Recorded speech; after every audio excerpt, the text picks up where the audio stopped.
Hola! Bienvenue dans l'épisode en thérapie partagée, l'univers perturbé de moi, Liora, alias Lio, yo, comme tu veux, qui répond à ces questionnements plus ou moins intéressants, plus ou moins intelligents, mais toujours sincères avec une touche d'audace. Tout ce que l'on aime finalement, non? Bref, la question du jour est: suis-je gênante? Oui, peut-être. Alors pour ceux qui vont me dire oui madame, effectivement, c'est bien d'ouvrir les yeux, faites attention. Faites attention. En vrai, déjà, j'espère que vous allez bien. Moi, je suis malade comme never. Je parle avec le nez. Donc, je suis désolée si aujourd'hui l'épisode va être un petit peu plus gênant. Si ma voix va vous gêner, en fait, tout simplement, j'en suis désolée. Mais bon, tout le monde tombe malade en ce moment, mais il faut avancer. Il faut continuer, d'avancer. Et puis voilà. Et comme vous l'avez compris, aujourd'hui, on est sur un sujet beaucoup plus détendu, moins sérieux que les 2 derniers, voire les 3 derniers épisodes. J'avoue, j'aime bien parler de sujets sérieux et tout, mais un petit peu de rigolade, parfois, ça fait du bien. Faut qu'on se le dise, parfois, on en a besoin, donc là, c'est parti. Rigolade, j'ai dit rigolade. Je pense que je suis une personne qui vieillit de ouf. Mais rigolade, ça me fait trop penser un peu au troubadour, voilà. Rigolade, mon ami, rigolade.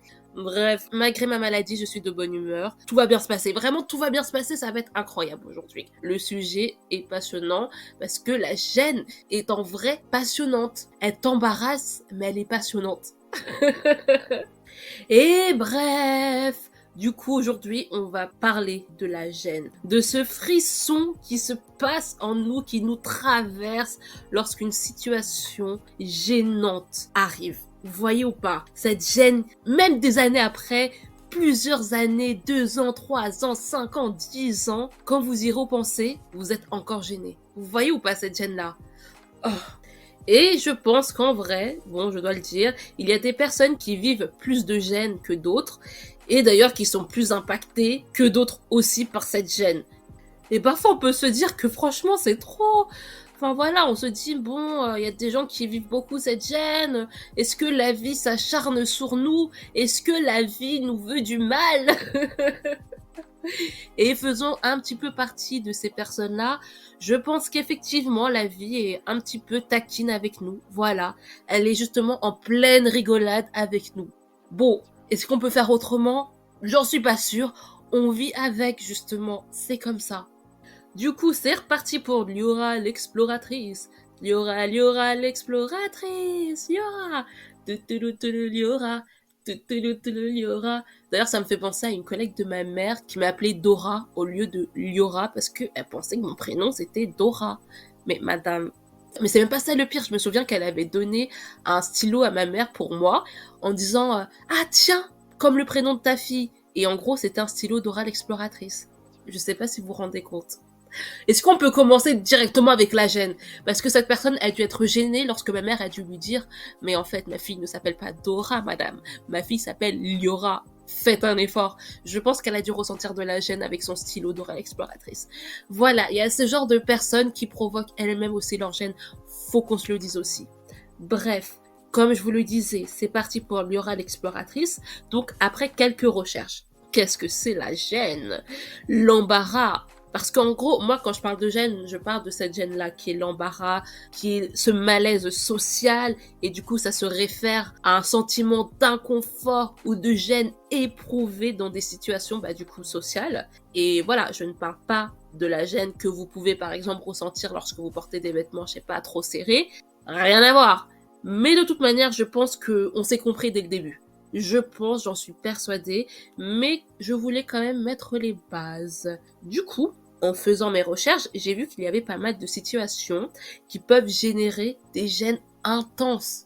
Est-ce qu'on a besoin de souffrir autant? Est-ce qu'on a besoin d'être gêné autant dans notre vie? Je tiens à vous le dire que non. Mais voilà, il y a différentes situations, différents comportements qui peuvent amener une certaine gêne en fait. Et du coup, je vais vous lister quelques-unes parce que si je fais tout, l'épisode va durer 8 heures. Je vais vous en lister quelques-unes et éventuellement, raconter des anecdotes en lien avec ces situations. Mais attendez, je ne veux pas être la seule. pas du tout. Je vais penser à mes gènes, mais je ne veux pas être toute seule. Donc lorsque je vais lister quelques points, je sais pas, mettez pause, je ne sais pas, mais réfléchissez vous-même à des situations en lien qui vous ont mis une gêne intense, des frissons qui sont apparus, qui vous ont transpercé le corps. Je veux que vous y pensiez. D'ailleurs, si vous me suivez sur les réseaux sociaux, n'hésitez pas à me laisser en commentaire, voilà, votre petite gêne, que ça soit sur Instagram, TikTok, YouTube. Je tiens à vous le dire, nous sommes là pour assumer tous ensemble. C'est comme ça que je pense que la gêne peut disparaître au fur et à mesure lorsque l'on voit que nous sommes pas les seuls, en fait, tout simplement. Bref, c'est parti. C'est parti. Okay, let's go. Oké, Kimal, we gaan starten. Er komt-ie. Let's move. Here we go. Go on. Bref. La première chose, la première situation qui peut emmener une certaine gêne est une erreur embarrassante. Donc en gros, faire une erreur publiquement, que ça soit en parlant, en agissant, en prenant une décision, qui peut provoquer un sentiment d'embarras et ça peut aller justement d'une simple maladresse à quelque chose de plus significatif. Et moi, de mon côté, est-ce que j'ai certaines erreurs embarrassantes? Oui. En termes de prononciation, il m'arrive toujours des folies parfois. Du coup, j'ai 2 anecdotes qui me viennent en tête. La première étant, un jour, on part au restaurant avec ma famille. C'était il y a 3 ans, ouais, un truc comme ça. Bref, on s'en fout. Et j'avais réservé le restaurant et tout. Et on arrive, et au lieu de dire oui, j'ai une réservation au nom de tatata, et je sais pas quel mot je sors, mais je dis oui, j'ai une rétertion, un truc comme ça, une réflexion, je sais pas, je parle comme ça, au nom de Nanani, et je me rends compte à ce moment-là que ma prononciation, que le mot réservation en tout cas n'a pas été dit correctement, et je répète la phrase, parce que je me dis, mais attends, là ça va pas du tout, et quand je répète la phrase, je fais encore la même erreur. Désolée, je crie, parce que là, le frisson de gêne est intense. Tu peux te tromper une fois, mais 2 fois la suite comme ça, aïe aïe aïe, la gêne. Heureusement, le serveur avait été hyper gentil, il avait un petit peu rigolé, et puis on était parti s'asseoir. Mais quand même la gêne. Et la deuxième chose, c'est aussi un truc de prononciation, c'était pendant un cours, je m'en souviens très très bien, on fait un petit débat avec ma classe, et là c'est au moment de mon groupe, et à mon tour en particulier de parler, et je dis à un moment donné, oui, cette personne elle a trop d'audace, vous voyez. Et au lieu de dire audace, ce mot que j'aime énormément, que j'utilise, que j'emploie régulièrement, que je prononce tout à fait correctement régulièrement, là, je dis quoi? Ouais, elle avait de l'audace. Un truc comme ça, genre, comme si j'avais une patate chaude dans la bouche. Et je me suis dit, tout le monde me regardait et tout le monde a entendu. Tout le monde était un petit peu gêné aussi. Moi-même, j'étais gênée, mais je suis vite passée à autre chose. Il fallait que j'avance dans ce moment de gêne. C'était obligatoire. Je tiens à vous le dire. Mais du coup, c'est quand même des choses qui me reviennent en tête et je me dis, ah ouais, quand même, c'est un petit peu gênant. Voilà. Ensuite, il y a cet embarras lié à une situation inattendue et qui se produit lorsque quelque chose d'imprévu ou de surprenant arrive et qui provoque du coup ce sentiment de malaise et d'embarras. Et dans ça, il y a des sous-situations, donc je vais vous en lister 2. Il y a la première qui est le truc basique qui te fout la honte, qui est la chute. Quand tu tombes, quand tu dégringoles, quand tes pieds te disent adieu, vous voyez la chute. Ça, c'est une grosse honte. En vrai, que ça soit la chute quand tu tombes ou le processus de chute où t'es à 2 doigts en train de tomber, franchement, c'est embarrassant. C'est un petit peu embarrassant. Je suis pas une personne qui tombe régulièrement, heureusement, mais je sais que récemment, c'était le 31 décembre pour le nouvel an, mais je suis tombée comme never parce que les gens font tomber leur verre par terre et après ça glisse et j'ai glissé, je me suis rétamée, je suis tombée d'une force. Dieu merci, je n'ai rien eu, je n'ai pas eu mal. Mais franchement, sur le moment, tout le monde te regarde, les gens ils sont grave gentils en mode ils t'aident à te lever, en mode ça va madame. Oui, vous inquiétez pas, ça va. Mais c'est vrai qu'effectivement, ce fut compliqué. L'atterrissage a été dur, l'atterrissage a été très très compliqué. Ah, c'est compliqué. Il y a aussi cette autre gêne qui est liée à une situation inattendue et qui est faite par soi-même. Par exemple, se prendre une vitre, vous voyez. Bon après ça c'est pas très très gênant, mais quand il y a écrit pousser et que vous tirez au lieu de pousser, vous voyez. Mais franchement, je pense que cet épisode va être un petit peu long parce que les anecdotes vont s'enchaîner. Mais voilà. En termes de gêne dans une situation inattendue, créée par soi-même, moi je sais que j'étais au lycée, il y avait une sorte de représentation, bref, on était tous réunis, tous assis sur des chaises et tout, et au fur et à mesure de la représentation, comme c'était long, je commence un peu à m'affaisser sur ma chaise et tout, et à ce moment-là, je m'étais lissé les cheveux, ok? Ça a son importance, ça, puisque quand j'essaye de me relever, je coince. Vous voyez, mes cheveux sont collés entre mon dos et la chaise.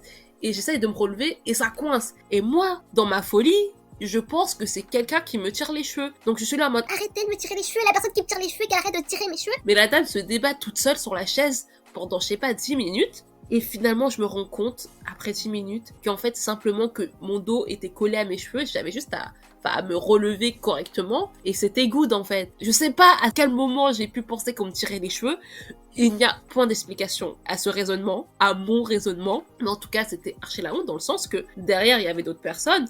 Pire, il y avait mon prof, et je me souviens encore de son regard qui me dit mais... Elle est trop bizarre cette dame, cette jeune femme est archi bizarre. Et ça, c'est un frisson de gêne. Cet événement me donne des frissons. Je suis en train de frissonner. Dans quel embarras tu me mets? Regarde dans quel embarras tu me mets. Regarde, tu crois que j'ai pas honte? Je continue. Ensuite, dans les situations de gêne, il peut avoir ce qui est la conduite sociale inappropriée.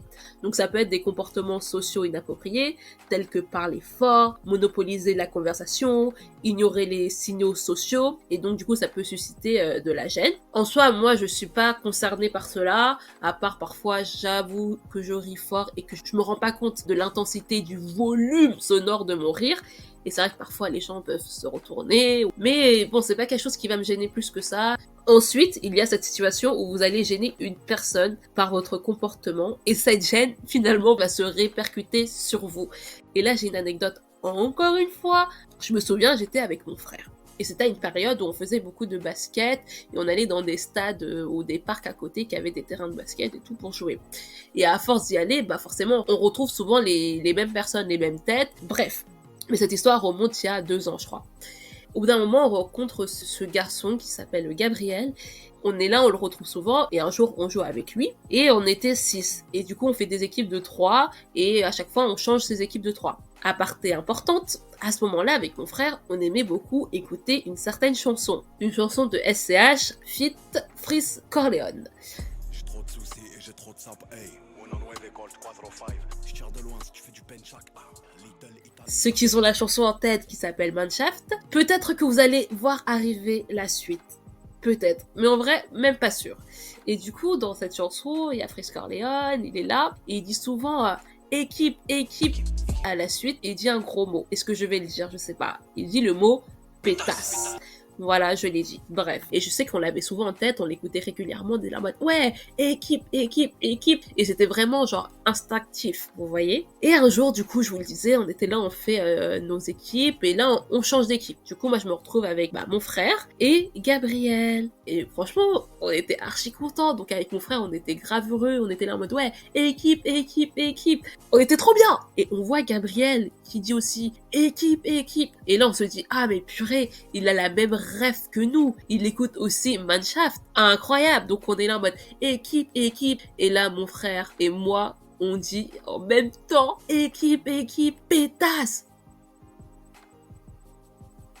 Vous voyez ce silence? C'est exactement le silence qu'il y a eu. C'est exactement ce silence avec le regard désespéré de Gabriel qu'il y a eu. Et là, je peux vous dire que se gêner soi-même, c'est quelque chose, mais gêner une autre personne pour ensuite être gêné, c'est horrible. Et je tiens à vous dire que depuis, on n'a plus jamais rejoué avec Gabriel, on l'a plus jamais revu. Il y a eu une petite rupture à ce moment-là, Gabriel ne venait plus au parc. Voilà.